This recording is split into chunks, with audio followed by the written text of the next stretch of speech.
Assalamualaikum warahmatullahi wabarakatuh.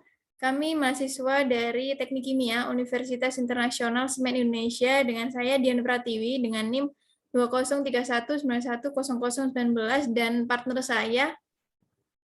Dan saya Eli Ferawati dengan NIM 2031910021. Di sini kami akan memaparkan materi terkait model untuk pengkristalan penghilang produk campuran suspensi campuran mata kuliah Operasi Teknik Kimia 2 sebagai kuis 2. Nah, yang pertama ada pengenalan dan asumsi model. Jadi kondisi yang diasumsikan itu biasanya kondisinya steady state, suspensi tercampur sempurna, tidak ada klasifikasi produk, konsentrasi seragam, tidak ada kristal dalam feed, dan juga berlaku hukum delta L pertumbuhan kristal. Kemudian yang kedua, fungsi densitas populasi kristal N. Nah, pada fungsi densitas populasi kristal N ini, kita bisa menganalisa data dari crystallizer, yaitu dengan laju pertumbuhan, laju nukleasi, dan juga keseimbangan material. Selanjutnya ada grafik hubungan ukuran kristal dengan jumlah kumulatif kristal. Nah, di sini terlihat bahwa hubungan antara jumlah dan ukuran yaitu berbanding lurus, yang mana semakin banyak jumlah kristal, maka semakin besar pula ukuran dari kristal tersebut. Nah, di sini kemiringan dN per dL dari garis ini didefinisikan sebagai densitas populasi kristal N, yaitu pada slope-nya, yang merupakan yang menjadi rumus yaitu N sama dengan dN per dL. Kemudian didapatkan persamaan LAV dan juga delta L, sehingga persamaan volume partikel adalah sebagai berikut, yaitu pada persamaan 12.12 strip 8, di mana A-nya merupakan faktor bentuk konstan, Rho-nya merupakan densitas dengan satuan gram per milimeter kubik, dan PVP merupakan berat masing-masing kristal.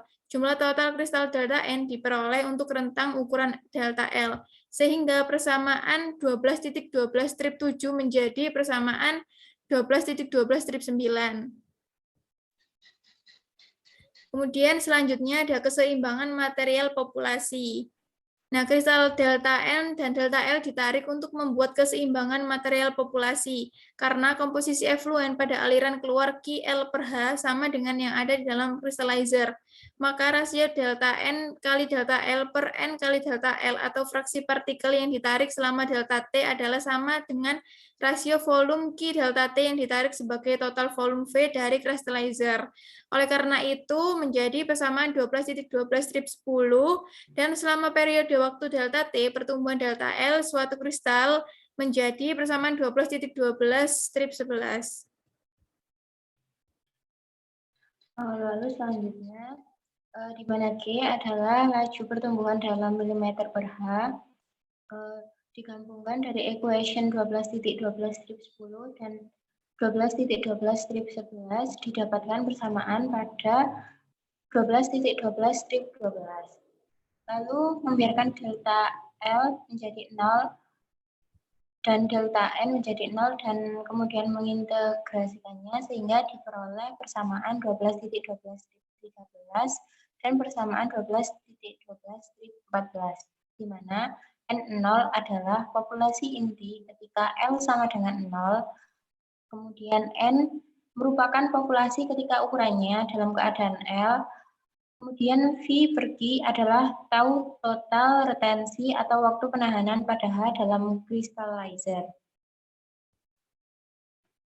Lalu yang keempat ada ukuran partikel rata-rata dan laju nukleasi.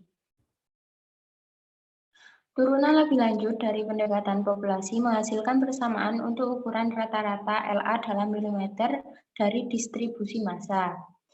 Ditunjukkan sebagai LA sama dengan 3,67 G tau.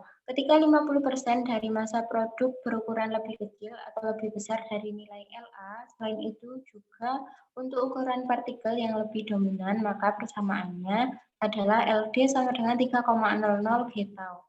Untuk ukuran partikel yang dominan ini berarti lebih banyak massa dalam interval ukuran diferensial daripada dalam interval ukuran lainnya. Hubungan lain yang dapat diperoleh dari model ini yang menghubungkan laju nukleasi V pangkat 0 dengan nilai kepadatan populasi partikel ukuran N pangkat 0 dan laju pertumbuhan G untuk kondisi L menjadi 0, batas dari dN per dt atau laju nukleasi dapat ditulis sebagai berikut pada persamaan 12.12/17. Namun ketika L menjadi 0, lalu slope-nya dL per dt sama dengan G, kemudian slope-nya dN per dL sama dengan N pangkat 0 dan B pangkat 0 sama dengan dN per dt, sehingga persamaannya menjadi B pangkat 0 sama dengan G kali N pangkat 0. Ketika B pangkat 0 adalah laju nukleasi dalam jumlah inti per H kali L. Lalu yang kelima, ada prediksi fraksi berat kumulatif yang diperoleh. Persamaan populasi dapat digunakan untuk melakukan perhitungan terbalik jika hanya nilai G dan T yang diketahui. Persamaan berikut diturunkan dari fungsi kepadatan densitas yang ditunjukkan pada persamaan 12.12/19, di mana X merupakan L per G tau dan 1 min WF adalah fraksi berat kumulatif pada pembukaan L mm, yang dalam bentuk hasil yang sama seperti dari analisis layar. Lalu yang keenam ada penggunaan pendekatan populasi untuk desain proses. Data untuk laju pertumbuhan kristal eksperimental G dan laju nukleasi B pangkat 0 yang diperoleh dengan menggunakan keseimbangan material populasi adalah untuk satu kondisi tertentu dalam kristalizer. Kemudian dalam eksperimen berikutnya dapat juga dilakukan untuk menentukan pengaruh waktu tinggal atau laju produksi dan mungkin juga untuk laju pompa keliling atau pencampuran pada B pangkat 0 dan G. Hal ini dilakukan sampai distribusi WF yang diinginkan dari persamaan 12.12/19 tercapai.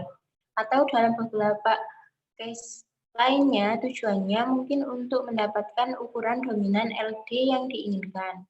Lalu dalam banyak kasus lainnya, dengan bertambahnya waktu tinggal, laju pertumbuhan eksperimental G menurun.